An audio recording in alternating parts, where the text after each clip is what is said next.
All right, welcome you guys. As I said in the email, I wanted to do something a little bit different because I knew Tanner was coming down up tonight. So first of all, I'll introduce Tanner. He's been in the Confident Athlete program with us before. But I want to just talk about some of the things he's been doing and talk about his journey as an athlete and let him share some of his story. So if you've listened to my podcast, Tanner probably doesn't know this, but I talked about him, I don't know, last week sometime, about betting on yourself. And so give you a bit of a history. Tanner lived with us down here in Arizona for a year, played high school football, got recruited, went and played for Southern Utah. And well, you tell a story and explain, with COVID, with the knee and everything, how that all went.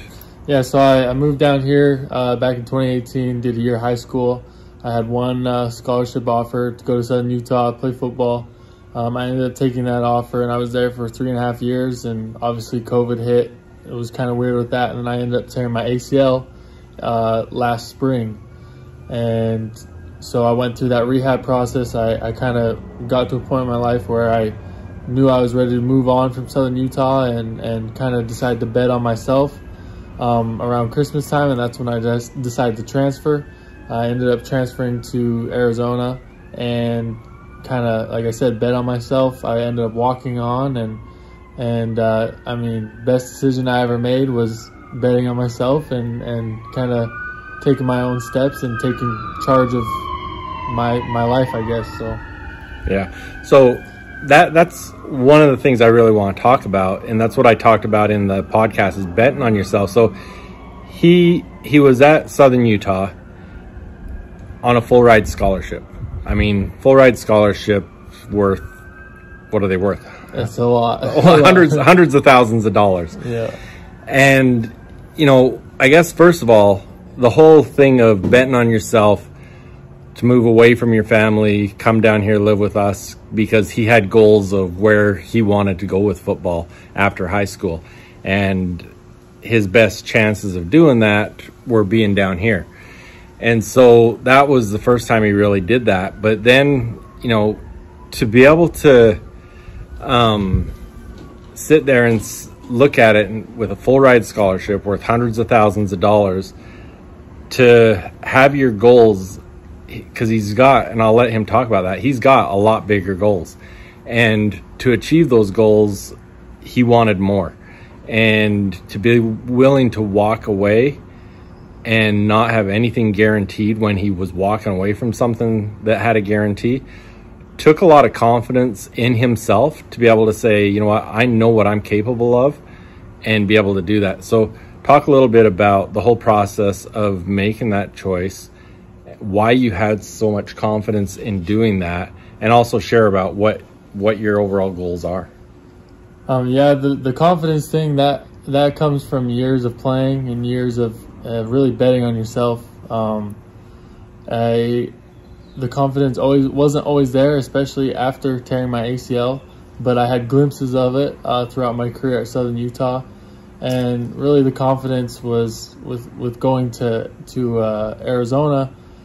It came to the realization of what my goals were and what I was trying to accomplish in the long run. And obviously my goals are to try and get to the NFL and play the highest level of football possible. And so for me, it was crystal clear that I needed to make the jump and I needed to make the move, because for my career and the best interest for myself, it was a no-brainer. Because like I said, my goals were to play in the NFL. So in order to do that, you got to make the move, the best move for yourself in the long run. So I don't know if that answers your question exactly. Yeah, it does. But it does. And then so what were your expectations going there, hoping that at some point you'd be able to earn a scholarship, and then talk about that process of when we came out to San Diego and you told us what happened. Yeah, so going there, being a walk-on, it was really it was an interesting experience. It was definitely a mindset change because like Jeff had mentioned, I was on scholarship at Southern Utah, and when you're on scholarship, you can get comfortable. When I went to Arizona, I had no opportunities to get comfortable, and honestly, it was probably a blessing, because every day I went to work, I went to football with the mindset that I have to be better than the guy next to me. I have to be better than the guys on scholarships and prove that I deserve to be on scholarship. And I was there for about 9 months, and before our first game against San Diego State Friday night, they had let me know that I was going to be put on scholarship, and the feelings that I felt from that, I mean, I can't really describe how good it felt, because of all the effort and time and work that I put into it. So, again, going back to the betting on yourself, there's not the risk reward is it's worth it. It's worth it for sure. So. And even though he knew on Friday night, he didn't let us know until after the game on Saturday. Yeah, I was so happy just to win the game that I almost forgot to mention it afterwards. So. No, and it's really cool to see how hard he's worked and get rewarded for that. And then I talked to about, I mean, right now you've got a lot of momentum. You've got that confidence in yourself. You know your ability, and it showed on this Saturday in the game, big receptions, big game, all those things. How do you keep that momentum? How do you keep that confidence and continue to build it? I just think it's attacking every day like you've done it in the past, and like I mentioned earlier, the confidence comes from days in, days out of just working and preparing. And so as long as you keep doing what you've been doing every day, obviously some things you might need to change. You learn, you grow, and you decide what works for you, but you don't change. I still have that walk-on mentality. I think I'll carry that with me for probably the rest of my career, whether it goes to the NFL or not, because I learned a lot, and I learned how to compete and trying to be the best every day and the best version of myself. So really just trying to outdo yourself every day and outdo the person next to you. So what have you done? I mean, I know throughout your career you've had disappointments, you've had struggles. How have you kept your eye on the goal? How have you stayed motivated and kept pushing yourself? I mean, I even know, earlier in this spring, there was times of frustration and what am I going to do and stuff. How do you keep that motivation? Well, just being real, it's not there every day. Some days you're motivated more than others. Some days it's tough to get out of bed and go do something. But like you've mentioned in your Success Strategies podcast, sometimes you got to fake it. Sometimes you got to fake that mindset, and some days you might want to just go through the motions, but you got to tell yourself that it's really there when it's not. And I think that's the biggest thing, is just every day, you got to take it one day at a time, one snap. For me, we talk about one snap at a time, one rep at a time, one practice at a time, whatever it may be. You just have to fake it till you make it, honestly, and you got to go about it every day. Like I mentioned earlier, that you're competing not only against yourself, but against the guy next to you. So what would you say, because we've got athletes in this group from all over the U.S., all over Canada, from big cities, little towns and stuff. Lethbridge is relatively a small place. Southern Alberta, you don't see a lot of guys come out of Southern Alberta go big.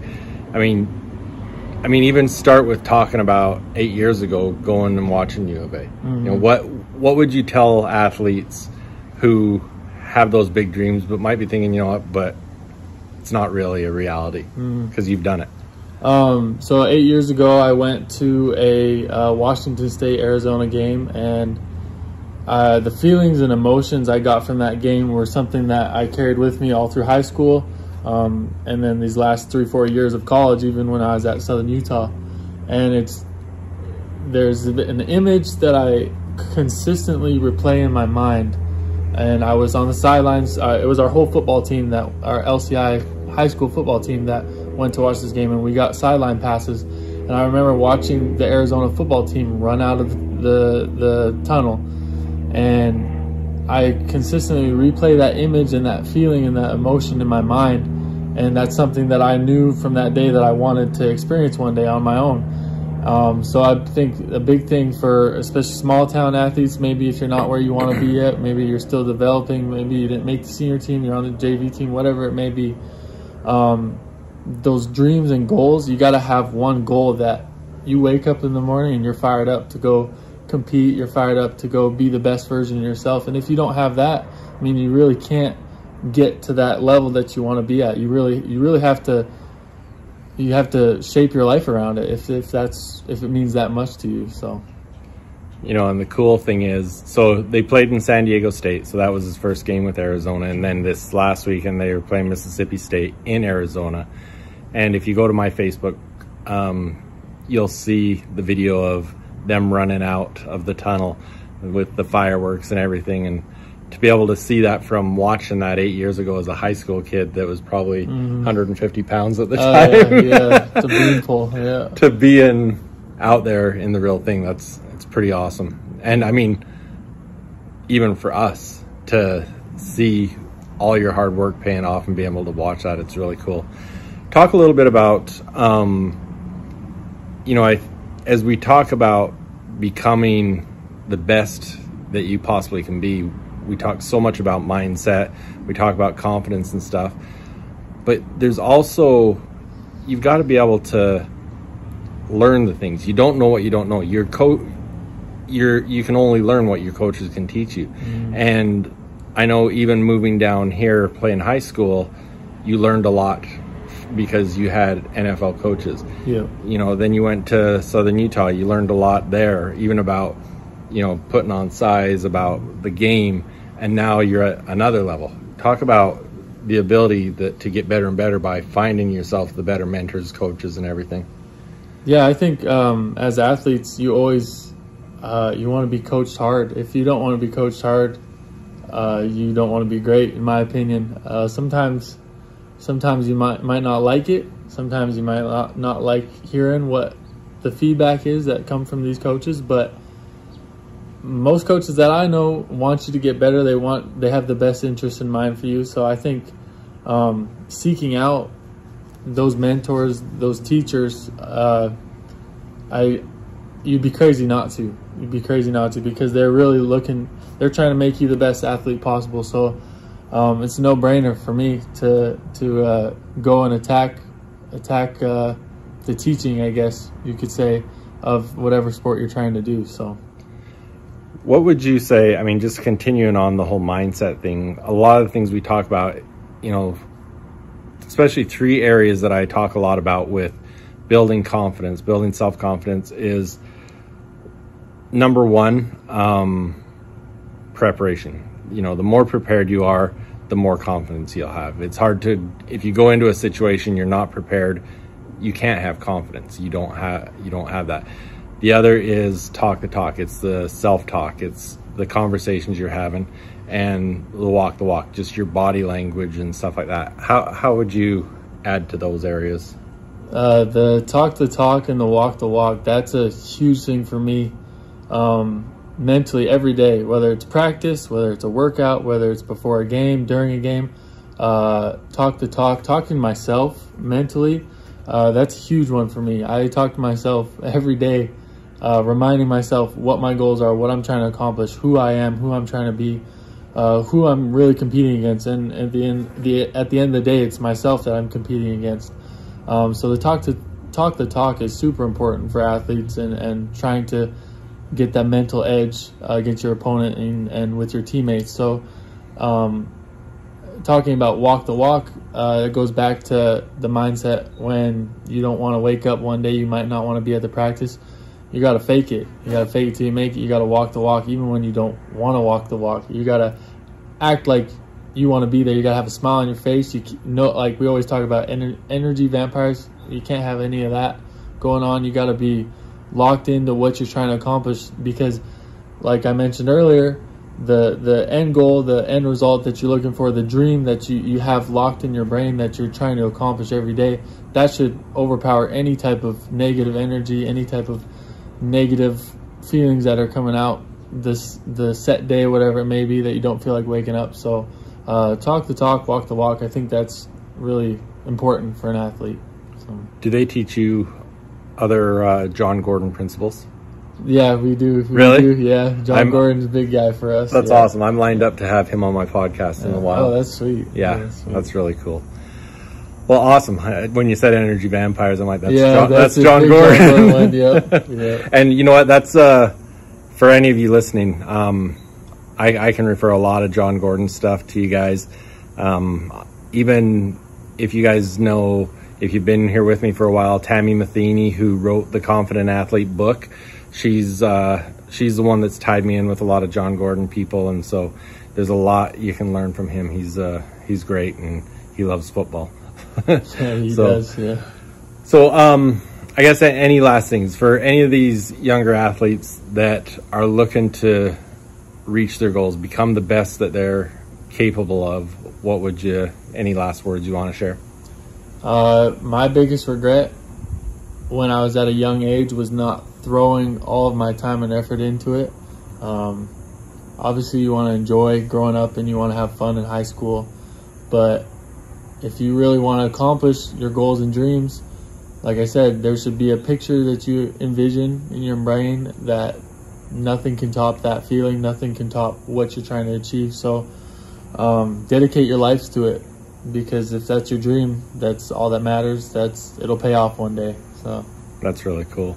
So all of you guys, if you've done it already, go into module 2 when we talk about future pacing and having that vivid vision and creating that vivid picture of where you want to be, and then go through the 7 levels deep process where you really figure out your purpose or your why behind that goal, and that's what's going to keep you going. So all right, well, one of the other benefits of having Tanner around us is we get to eat a lot of steak, so we're going to wrap this up and we're going to go eat some steak. So thanks, Tanner. Yeah, no problem. Appreciate it. See you guys.